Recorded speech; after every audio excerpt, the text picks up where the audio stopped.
தேமதுர தமிழோசை உலகமெல்லாம் பரவும் வகை செய்திட வேண்டும் என்று இந்த நிகழ்விலே வருகை தந்திருக்கக்கூடிய பெருமதிப்புக்குரிய விருந்தினர்கள், பெரியோர்கள், என் அன்புக்குரிய சகோதர சகோதரிகள், உங்கள் அனைவருக்கும் என்னுடைய பணிவான வணக்கங்கள், அன்பான வணக்கங்கள். என்று இந்த விவேகானந்தா வித்யாலயத்திலே நான் விவேகானந்தருடைய ஒரு வாக்கியத்தோடு என்னுடைய உரையினை தொடங்க இருக்கின்றேன். விவேகானந்தர் அழகாக கூறுவார், தனித்திரு, விழித்திரு, பசித்திரு. தனித்திரு, விழித்திரு, பசித்திரு. நீ வெற்றி பெறுவதற்கு அதுதான் வழி என்று விவேகானந்தர் அழகாக கூறுவார். இதற்கான இந்த வாக்கியத்திற்கான அர்த்தம் இப்போது புரியாவிட்டாலும் என்னுடைய உரையின் முடிவிலே உங்களுக்கு புரிந்து விட்டது என்று சொன்னால் அதுதான் என்னுடைய உரையினுடைய வெற்றியாக, என்னுடைய வெற்றியாக எனக்கு இருக்கும். அந்த வகையிலே என்னுடைய பெயர் அபிராமி. நான் இலங்கையின் கிழக்கு பல்கலைக்கழகத்திலே மருத்துவ பீடத்திலே 4ஆம் வருடத்திலே கல்வி கற்றுக் கொண்டிருக்கின்றேன். என்னுடைய தரம் 1 தொடக்கம் 9 வரையிலே கிளிநொச்சி திருவியார் மகாவித்யாலயத்திலும், 9லிருந்து காப்போத்தா உயர்தரம் வரையிலே கிளிநொச்சி மகாவித்யாலயத்திலும் என்னுடைய கல்வியினை கற்றேன். இதுதான் என்னுடைய பின்புலம். சரி, நாங்கள் இப்போது விடயத்திற்கு வருவோம். மாணவர்களாக இருக்கக்கூடிய எங்கள் எல்லோருக்குமே ஒரு இலக்கு இருக்கும், ஒரு இலட்சியம் இருக்கும் இல்லையா? உங்கள் எல்லோருக்கும் ஒரு இலட்சியம் இருக்கின்றது இல்லையா? அந்த இலட்சியம் நோக்கிய பாதையிலே, அந்த இலக்கினை நோக்கிய பாதையிலே எத்தனையோ தடைகள் வரும், எத்தனையோ சவால்கள் நிச்சயமாக வரும். அந்த அப்படியான சவால்களை, அப்படியான தடைகளை எல்லாம் நாங்கள் எப்படி தகர்த்தெறிந்து முன்னோக்கி செல்வது, அல்லது நான் எப்படி சென்றேன் என்பதனை நான் கற்று உணர்ந்து கண்டு உணர்ந்து அந்த விடயங்களை நான் பகிரப் போகின்றேன். உங்களுக்கு ஏதேனும் பிரயோசனமாக இருந்தால் அதனை நீங்கள் நிச்சயமாக எடுங்கள், பிரயோசனமாக இருக்கும் என நம்புகின்றேன். முதலாவது விடயம், உங்களை நீங்கள் நம்புங்கள். நீங்கள் தனித்துவமானவர் என்பதனை நீங்கள் முதலில் நம்ப வேண்டும். அந்த தனித்துவத்தன்மை என்பது உங்களுடைய இயல்பாக இருக்கலாம் அல்லது திறமையாக இருக்கலாம். உங்களுடைய வகுப்பிலே நீங்கள் அழகாக பாடுகின்றீர்கள் என்று சொன்னால் அது உங்களுடைய தனித்துவமான திறமை. அழகாக நடனம் ஆடுகின்றீர்கள் என்று சொன்னால் அது உங்களுடைய தனித்துவமான திறமை. மிமிக்ரி பண்றீங்களா, அது உங்களுடைய திறமை. நகைச்சுவை உணர்வு இருக்கின்றதா, அது உங்களுடைய திறமை. பிறரோடு பகிர்ந்து உண்ண வேண்டும் என்று ஆசைப்படுகின்றீர்களா, அல்லது யாரேனும் ஒரு துன்பத்திலே இருக்கின்ற பொழுது முதலாவது ஆளாக போய் ஆறுதல் சொல்கின்றீர்களா, அது உங்களுடைய இயல்பு, அது உங்களுடைய தனித்துவம்.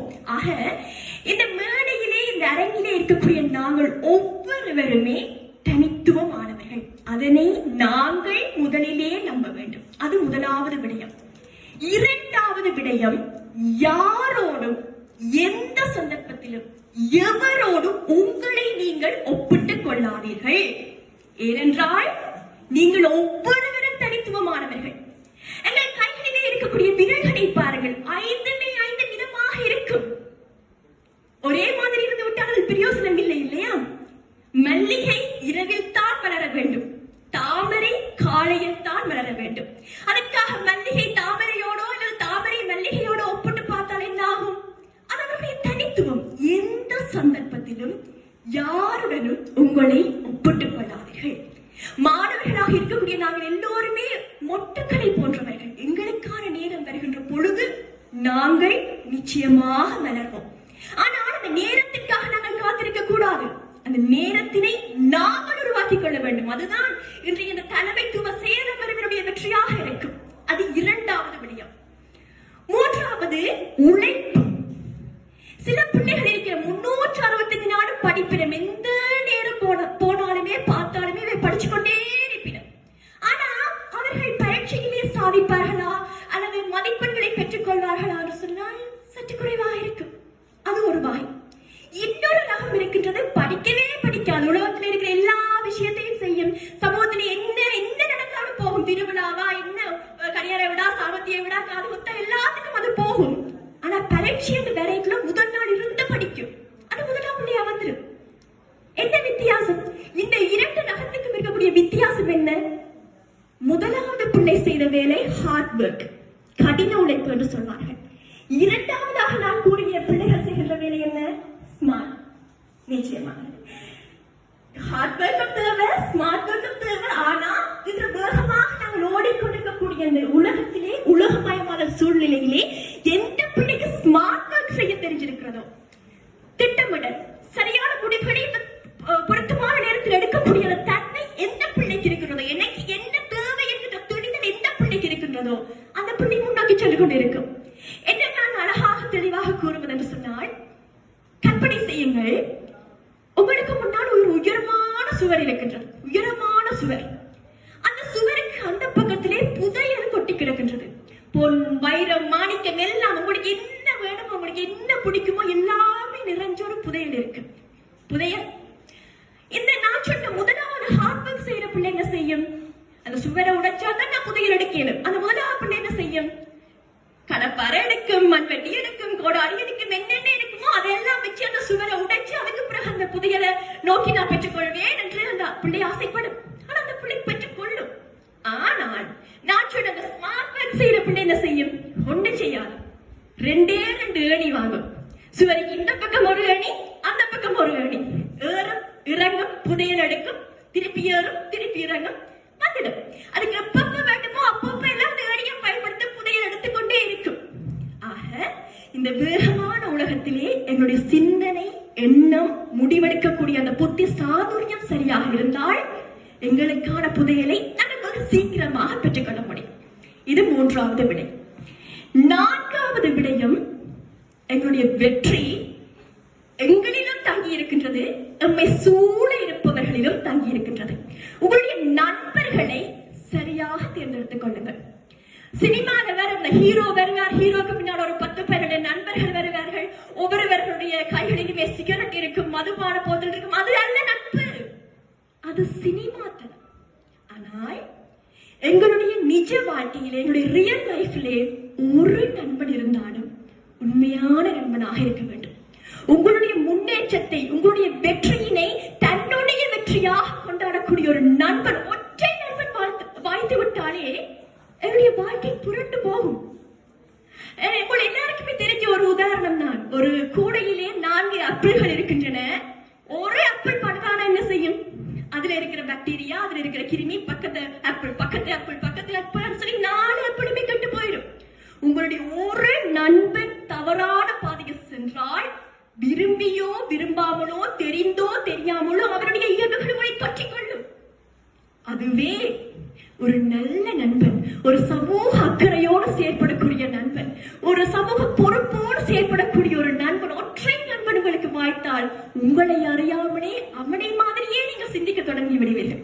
ஆக இந்த வயதிலே நல்ல நண்பர்களை தேர்ந்தெடுப்பது மிக முக்கியமான ஒரு விடயம். ஐந்தாவது, ஆங்கிலத்திலே மென்டர் என்று சொல்லி சொல்வார்கள். மென்டர் அதாவது ஒரு வழிகாட்டி. எனக்கு ஒரு பிரச்சனை இருக்கின்றது, அல்லது எனக்கு ஒரு கலக்கம் இருக்கிறது, எனக்கு ஒரு தெளிவு வேண்டும் என்று சொன்னால் நான் யாரிடம் போய் ஆலோசனை பெறுவது என்கின்ற ஒரு நபர் உங்களுக்கு இருக்க வேண்டும்.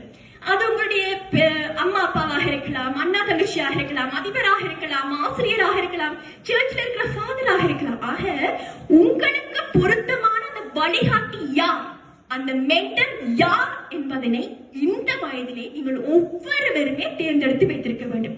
அவர் நம்பிக்கைக்கு உரிய நபராக, உங்களுடைய ரகசியங்களை பேணக்கூடிய நபராக, உங்களை வழிகாட்டக்கூடிய ஒரு நபராக இருக்க வேண்டும்.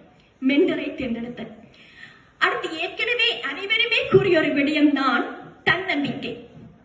இந்த தன்னம்பிக்கைக்கும் தலைக்கணத்துக்கும் ஒரு சிறிய வித்தியாசம் தான். என்னால் முடியும் என்று நம்பினால் அது தன்னம்பிக்கை. என்னால மட்டும்தான் முடியும் என்று நினைச்சாது தலைக்கணம். எங்களுக்கு என்ன இருக்கணும்? நாங்க வாழ்க்கையில ஒவ்வொரு உயரத்துக்கு சென்றாலுமே எங்களுக்கு இருக்க வேண்டியது தன்னம்பிக்கை. எந்த ஒரு சந்தர்ப்பத்திலுமே தலைக்கணத்திற்கு உங்களுடைய தலையிலே இடத்தினை கொடுத்து விடாதீர்கள். அடுத்து இன்னொரு விஷயம், இலக்கன்று பயம் அறியாது என்று சொன்னார்கள் இல்லையா? துணிச்சல், துணிச்சலோடு இருங்கள். உங்களுக்கு உங்களுடைய உரிமை மீறப்படுகின்ற பொழுது அல்லது கேள்வி கேட்க வேண்டிய இடத்திலே நீங்கள் கேள்வி கேளுங்கள். துணிச்சலோடு இருங்கள். துணிச்சல் வேறு, அதிக பிரசங்கித்தனம் வேண்டும். கேள்வி கேட்க வேண்டிய இடத்தில் நீங்கள் கேட்டால் அது துணிச்சல். உங்களுக்கு தெரியாத ஒரு விஷயத்துல, அறியாத ஒரு விஷயத்துல தேவையில்லாம மூக்க நுழைச்சா அது அதிக பிரசங்கித்தனம். ஆக இந்த வயதிலே எங்கள் அனைவருக்குமே துணிச்சல் நிச்சயமாக இருக்க வேண்டும். ஒரு வில்வித்தை வீரனுக்கு அந்த இலக்கு எப்படி முக்கியமோ ஒவ்வொரு மாணவனுக்கும் நிதானம், மிக மிக முக்கியம். இடம் பொருள் ஏவல் அறிந்து செயல்படுங்க. அடுத்தது இன்னும் ஒரு விடயம் என்னவென்றால், எங்களுடைய இலட்சிய பாதையிலே நிச்சயமாக தோல்வி வரும். தோல்வி என்றது மறக்க முடியாத ஒரு விடயம். தமிழிலே அழகாக கூறுவார்கள், விழுவது தவறு கிடையாது, விழுந்தே கிடப்பதுதான் தவறு. தோல்வி வந்தால் அந்த தோல்வியில் இருந்து எப்படி மீள வேண்டும் என்கின்ற அந்த விடயங்களை நீங்கள் சிந்தியுங்கள். அது மட்டும்தான் நம்முடைய குறிக்கோளாக இருக்க வேண்டும். இன்னொரு விடயம், நீங்கள் எந்த உயரத்துக்கு சென்றாலும் யாரெல்லாம் உங்களுக்கு உதவினார்களோ, யாரெல்லாம் உங்களை வளர்த்தெடுத்தார்களோ அவர்களுக்கு நன்றியுடையவர்களாக இருங்கள். எவ்வளவு பெரிய புகழ் உச்சத்துக்கு சென்றாலும் உங்களுடைய அதிபரையோ ஆசிரியரையோ சின்ன சின்ன விதத்திலே உங்களுக்கு உதவிய அத்தனை பேரையுமே ஞாபகம் வைத்திருங்கள். அந்த நன்றி உணர்வு ஒன்றுதான் உங்களை இன்னும் மேலதிகமான மேலான படிகளுக்கு கொண்டு செல்லக்கூடிய ஒரு ஆயுதம். அடுத்து நாங்கள் இன்றைக்கு எல்லாருமே சொல்லுகிறோம், நாங்கள் மாணவர்களாக இருக்கிற நிறைய பேர் எங்களுக்கு அறிவுரை சொல்லுவினோம், நீங்க காலம் எழுப்பி படியுங்கோ, இரவு எழுப்பி படியுங்கோ, இப்படி படியுங்கோ, அப்படி படியுங்கோ. இல்ல, உங்களுக்கு எது பொருத்தமான முறை என்பதை நீங்கள் தான் தெரிவு செய்ய வேண்டும். சில பேருக்கு காலம் எழுப்பி படிச்சாதான் விளங்கும், சில பேருக்கு இரவிரவா இருந்து படிச்சாதான் விளங்கும், சில பேருக்கு நோட்ஸ் எடுத்து சிறு குறிப்பெடுத்து அந்த சுவர் வழியெல்லாம் எழுதி படிச்சாதான் விளங்கும், சில பேருக்கு இன்னொரு நண்பருக்கு சொல்லி கொடுத்து படிச்சாதான் விளங்கும். ஆக உங்களுக்கு எது பொருத்தமானது என்பதை மட்டும் நீங்கள் தெரிவு செய்தால் போதும், நிச்சயமாக நாங்கள் வென்று விடலாம். அடுத்த ஒரு விடயம், கேள்வி கேட்க பழகுங்கள். அந்த ஆப்பிள் மரத்திலிருந்து ஆப்பிள் விளைக்குள்ள எல்லாரும் தான் பார்த்தவங்க, 100 பேர் 1000 பேர் எல்லாரும் ஓ ஆப்பிள் விழுது அவ்வளவுதான் அவர்கள் யோசித்தார்கள். ஆனா நியூட்டன் என்கின்ற ஒரே ஒரு மாணவன் மட்டும்தான் ஏன் விழுந்தது, எதற்காக விழுந்தது, எப்படி விழுந்தது, 3 கேள்விகளை கேட்டார். அந்த 3 கேள்விதான் புவியீர்ப்பு விசையினை கண்டுபிடித்தது. விஞ்ஞானத்திலே ஒரு புரட்சி வெடித்தது. அப்ப இங்க இருக்கிற ஒவ்வொரு சாதனையாளர்களுமே என்ன விடயமானாலும் 3 விடயங்களை கேளுங்கள். ஏன், எப்படி, எதற்காக. மிகப்பெரிய சாதனைகளை இந்த கூட்டத்திலே இருக்கக்கூடிய என்னுடைய சகோதரர்களும் சகோதரிகளும் படைக்கின்ற பொழுது நாங்கள் எல்லோரும் சேர்ந்து பெருமைப்படுவோம் இல்லையா? நாங்கள் மாறுவோம். அடுத்தது, ஏற்கனவே எனக்கு முன்னால் பேசிய பெரியவர்கள் கூறியது போல, இன்றைக்கு இருக்கக்கூடிய டெக்னாலஜி அல்லது தொழில்நுட்பம் என்பது ஒரு நெருப்பை போன்றது. அந்த நெருப்பை வைத்து நீங்கள் சுவாமி விளக்கையும் ஏற்றலாம், ஒரு வீட்டை கொளுத்தியும் விடலாம். அப்ப அந்தந்த விஷயங்களை நாங்கள் எப்படி பயன்படுத்துறோம் அல்லது எப்படி பார்க்கின்றோம் என்கின்ற விடயத்திலே தெளிவிருந்தால் நாங்கள் எவ்வளவோ சாதனைகளை, அளப்பெரிய சாதனைகளை படைத்து விடலாம். இறுதியாக, நான் என்னுடைய வாழ்க்கையிலே எந்த பாசிட்டிவ் விஷயமா என்னட்டு இருக்கிற ஒரு பாசிட்டிவான ஒரு விஷயமா நான் கருதுற விஷயம் என்னன்னு சொன்னா, எல்லாரையுமே சமனாக மதிப்பேன். ஒரு ஆங்கிலத்திலே சொல்வார்கள், தமிழிலே சொல்வார்கள் புன்னகையை பரிசளிப்போம். தமிழிலே சொல்வார்கள் புன்னகையை பரிசளிப்போம். உங்களுக்கு முன்னால யார் இருந்தாலும் ஒரு கவலையான ஒரு சிச்சுவேஷன் அவை போய்கொண்டிருக்கேக்குள்ள, நீங்க சின்ன பிள்ளைகள், நீங்க சிரிக்கேக்குள்ள அவர்களுடைய அந்த நாள் மாறும். மரியாதை கொடுக்கக்குள்ள நீங்க அதிபருக்கோ ஆசிரியருக்கோ மட்டும்தான் மரியாதை கொடுக்கணும் இல்ல. உங்களோட பாடசாலையில கூட்டுறதுக்கு ஒரு ஆன்டி வருவா, துப்புரவு தொழிலாளி, அவருக்கு நீங்க குட் மார்னிங் சொல்லி பாருங்க, ஒரு நாள் குட் மார்னிங் சொல்லி பாருங்க, அந்த நாளே மாறிடும். மனசன கூடங்களை துப்புரவு செய்வதற்கு ஒரு ஆன்டி வருவா, அவருக்கு எப்படி இருக்கிறீங்கன்னு ஒரு வார்த்தை கேட்டு பாருங்க, அவனோட வாழ்க்கையே மாறிடும். இந்த பிள்ளை என்ன மதிக்குது, இந்த பிள்ளைக்கு அவனோட சந்தோஷ உணர்வு அவருக்கு மேலாகி காணப்படும், அவ சந்தோஷப்படுவா. அப்ப நான் என்னுடைய வாழ்க்கையில என்னுடைய பாசிட்டிவாக நான் நினைக்கக்கூடிய விஷயம், நான் சில நல்ல நபர்களை, நல்ல மனிதர்களை நான் சேகரித்திருக்கிறேன்.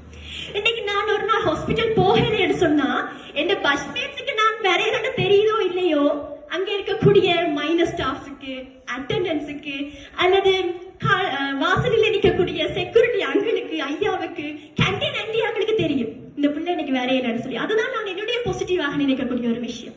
ஒரு நாள் கவலையாக இருந்தாலும் ஏன் பிள்ளை கவலையா இருக்குன்னு கேட்கறதுக்கு 4 பேரை நான் சம்பாதிச்சு வச்சிருக்கிறேன். அதுதான் வெற்றி. அடுத்து இன்னொரு விஷயம், இது என்னுடைய தனிப்பட்ட கோரிக்கையாக கூட நீங்கள் எடுத்துக்கொள்ளலாம். எந்த சந்தர்ப்பத்திலும், எந்த பெரிய இடத்துக்கு நாங்கள் சென்றாலும், எந்த பெரிய உயர்வுக்கு நீங்கள் சென்றாலும், உங்களுடைய மொழி உணர்வையும் இன உணர்வையும் யாருக்காகவும் எதற்காகவும் விட்டுக் கொடுக்காதீர்கள். தமிழ்தான் எங்களை வாழ வைக்கும். எங்கள் மொழிதான் எங்களுடைய அடையாளம். எங்களுடைய இனத்திலே இருக்கக்கூடிய வரலாறும் வீரமும் தான் எங்களுடைய ஒட்டுமொத்த அடையாளம். வாய்ப்புக்கு நன்றி பாராட்டி விடைபெறுகின்றேன். நன்றி, வணக்கம்.